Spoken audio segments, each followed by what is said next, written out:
Good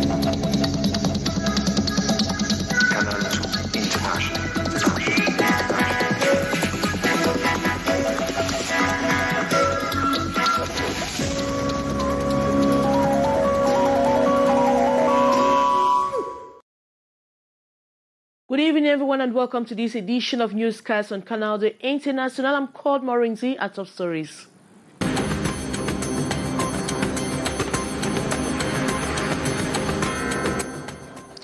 The International Medical Humanitarian Organization Doctors Without Borders has debunked government's statement over what their recent activity following the Tinto attack in the state, saying they were merely doing their job and not collaborating with terrorists in the area. And Congolese popular artist Lolendo Mutumuna, popularly known as General Defao, is no more. He died Monday, December 27, at the Lankentini Hospital in Douala, where he was admitted. And C. Arun, the president of the women's wing of the Cameroonese movement, Barrister Awansum Mispa, has been condemned to 17 years in imprisonment. The sentence rendered this Tuesday by the Yaoundé Tribunal comes barely hours after that of the party's national treasurer, Alain Foguet and Bibou Nissak. Those were major story details right ahead.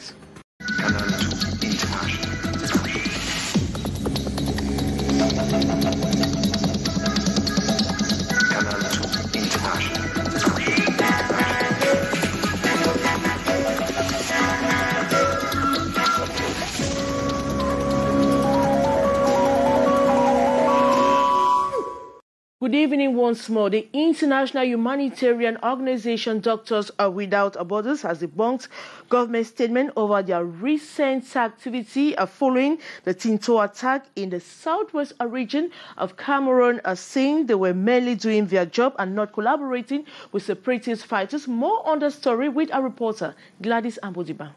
Just a few months after Doctors Without Borders withdrew from the war-torn northwest region of Cameroon following the suspension of its activities by the Cameroon government earlier this 2021 for its alleged collaboration with separatist fighters, the government is once more accusing Doctors Without Borders deliberately engaging in a clandestine operation to exfiltrate and cover terrorists, despite repeated warnings from the Cameroonian authorities.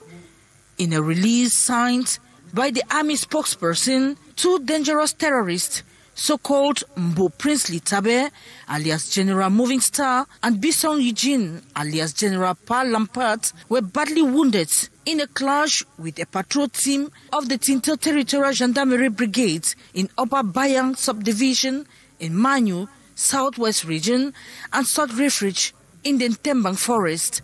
According to the Ministry of Defense, they contacted Kale Manyo Mila of Doctors Without Borders of the Manfe branch to negotiate the exfiltration from Ashum village to an accessible center. While there, one of them had reportedly given up the ghost and was buried in the forest. It was allegedly on their way to the Manyemen Presbyterian Medical Institution with the lone survivor, Mbo Princely Tabe, alias General Moving Star, that they were ordered to return to Manfi. In his release signed, same December 27, 2021, Doctors Without Borders denied government's allegations, saying they have been in touch with the authorities to understand the reason for the miscommunication with reference to government's accusations, warning that allegations of complicity with any actor in the conflict put patients and Doctor Without Borders staff in grave and immediate danger. Doctor Without Borders reiterates it has been working in Cameroon since 1984, implementing healthcare projects in the far north, in the southwest region, where a cholera epidemic has been raging. Pain and the fear of the unknown presently reigns in Kribi in the south region of Cameroon as 5 persons of the same family died in the high sea. They got drowned in the area tagged as dangerous and out of bounds for swimming. Locals have blamed visitors for engaging in swimming without prior information about the site. More in the following story. Described as the most shocking deaths in the high sea in recent times in Kribi in the south region, 5 persons from the same family got drowned at the same time under the watchful eyes of others who remained helpless. It all happens in an area identified as Maye in Buamanga, an area tagged as dangerous and out of bounds for swimmers. Locals further revealed that traditional rites and rituals were performed at the spot a week back, those rendering it unsafe for swimming. On how the family got to the site and with little knowledge on the risk involved is what many are yet to understand. Quand les gens sortent d'ailleurs pour venir à Kribi, this man sends out warning to all those visiting Kribi for the first time to always cross-check sites before engaging in any swimming. They must be accompanied by locals to those sites, he cries out. Si vous voulez se laver, demandez quel endroit où on peut se laver ou on ne peut pas se laver. Other reports hold that even the best swimmers in the area had all abandoned swimming for the fear of the unknown, while others have blamed the council for the countless deaths in the high sea by not taking precautionary measures and not tagging them as danger zones and not placing security guards on the spots. Inhabitants on their part think those visiting Kribi should be informed of the area they are going to. And Congolese popular artist Molendo Mutumuna, popularly known as General Defao, is no more. He died Monday, December 27 at the Lankantini Hospital where he was admitted. The Sala Anuki singer 62 will be remembered for his music or for his melodious voice and smooth bang moves that lit up lots of his fans. More on this story with Saleh Sharifa.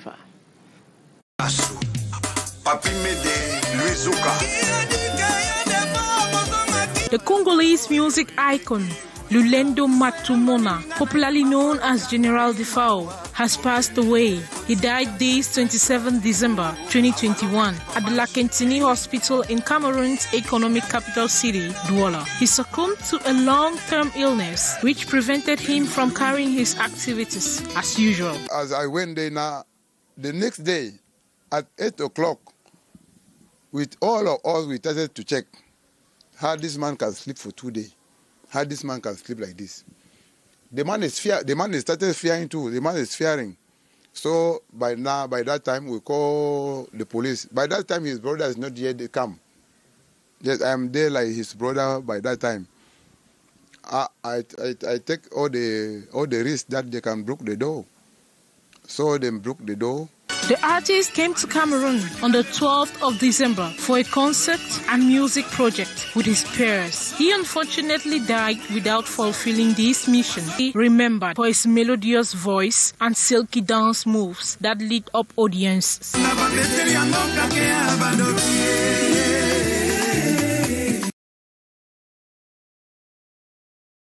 May his soul rest in perfect peace.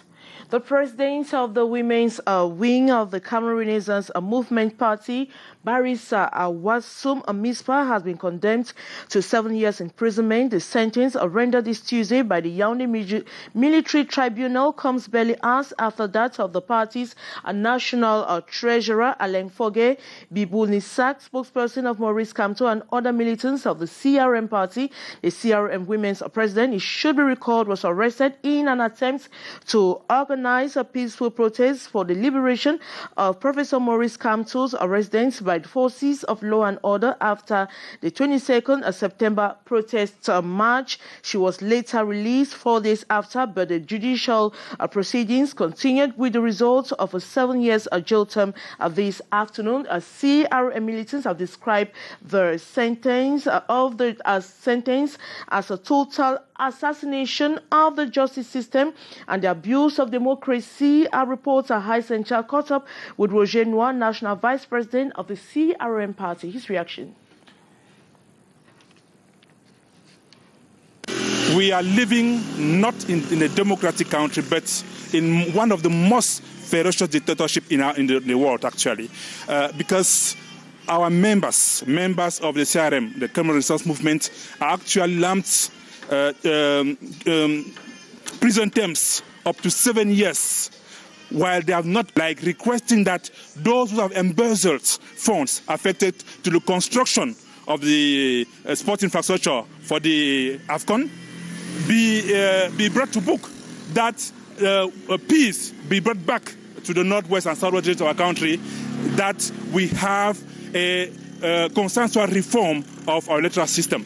Those are the simple things our members have asked for, and for that they are all actually being condemned for up to 7 years in prison. That means that even though the regime wants the country to appear as like a democratic one, it is not. It's, like I've said, one of the most ferocious dictatorships in Africa, in the world actually, and what Professor Maurice Kamto calls a reptilian dictatorship.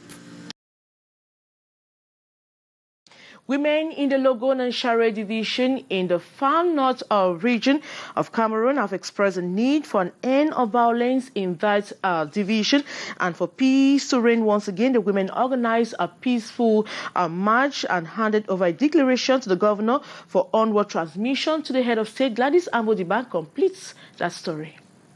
They are members of 10 women's organizations committed to peace in the Logon and Share division in the far north region. While marching, they brandish placards carrying messages that read, "Yes to peace, yes to tolerance. Let's stop the bloodshed. Let the souls of the departed rest in peace. Let's unite with positive action. By my behavior, I contribute to end violence." The march, December 27, 2021, was in honor of victims of the intertribal conflict between the Arab Shuars and the Muslims, communities that have lived in harmony for centuries. It is also our contribution to raising awareness for social cohesion. That is to say, that violence is not the solution to the problems of our society. Without peace, there is no development. The women march onto the premises of the governor's office, where they handed a declaration to the governor for onward transmission to the head of state. Those of the Fano and general decide to address this conflict that Fano is facing, and they decide to get rid of any division, to live hand in hand together according to direction given by the LFC and the national integration, the willing of living together. At the end of the march, the women offered food to internally displaced persons accommodated by the Domayo Sports Complex in the Diamari division. Ambassadors of the 24 participating countries in the upcoming AfriTotal Energies African Cup of Nations have held talks with the Cameroon Minister of External Relations to fine-tune preparations ahead of the football event. The meeting centered on measures to facilitate access to the incoming delegations in different domains like health, basic amenities, security, among others. More on the story with our reporter, Hysen Cha. They drove in from their respective embassies and consulates, members of the diplomatic corps of the 24 nations, to take part in the biggest Africa soccer event in Cameroon.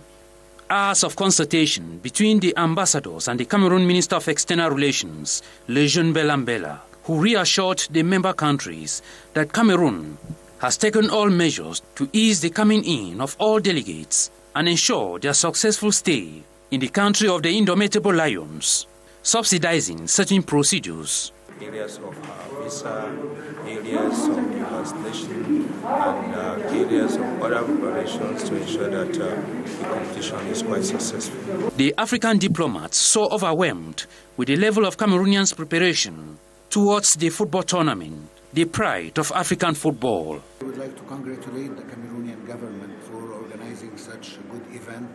Everything seems so impeccable so far, and we are going to have a wonderful CAN here in Yaoundé, here in Cameroon actually, that will start in Yaoundé the 9th with the inaugural match between Cameroon and Burkina Faso. Many already foreseeing a great moment for the players in their respective pools in Cameroon, Africa in miniature. As for Egypt, I would like to say that we are confident as well that the preparation and the measures taken for our group in Garoua will be in very good conditions, of course, and let's all enjoy this CAN and let's all enjoy the Cameroonian hospitality. As the different national teams and football lovers keep flying into Cameroon ahead of the January 9 kickoff, the diplomats are confident that this AFCON will be an unforgettable one for the African continent. There has again hit the national security core.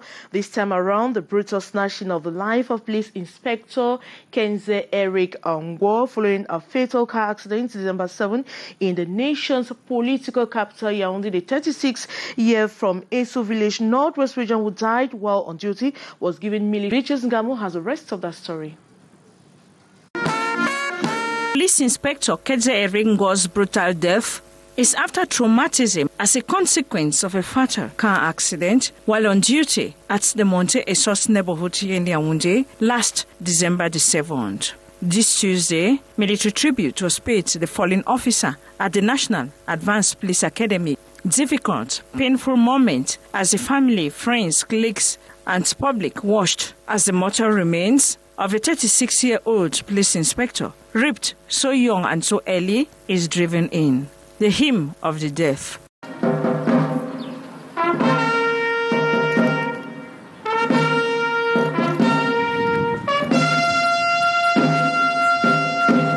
The Delegate General for National Security was represented by the Center Regional Delegate of the Corps. Born on March 21st, 1985, in Eso village, Fungam subdivision, Menchum division of the Northwest region of Cameroon, his love to be a member of the Corps carried him through the police competitive entrance into the Mutengne Police School, where he graduated the next year as police constable. Since then, he's been serving as a policeman at the Central Police Station in Yaoundé, the Regional Group, Center Circulation, the Simalen Airport Special Police Station, and the Mobile Intervention Service. He has just finished training as Inspector of Police when death snatched him away. Sad really to digest, especially by the wife, children, and family members. This baptized, confirmed, and married Catholic Christian, member of the Legion of Mary, will be buried tomorrow, Wednesday, at his native Eso village. Thanks so much for watching. We have news in the French language at exactly 19h50. Alain Ghislain Kanga be coming up next is NC Valakan with Mark Chameau. As for me, I'll be back same time tomorrow. Good night.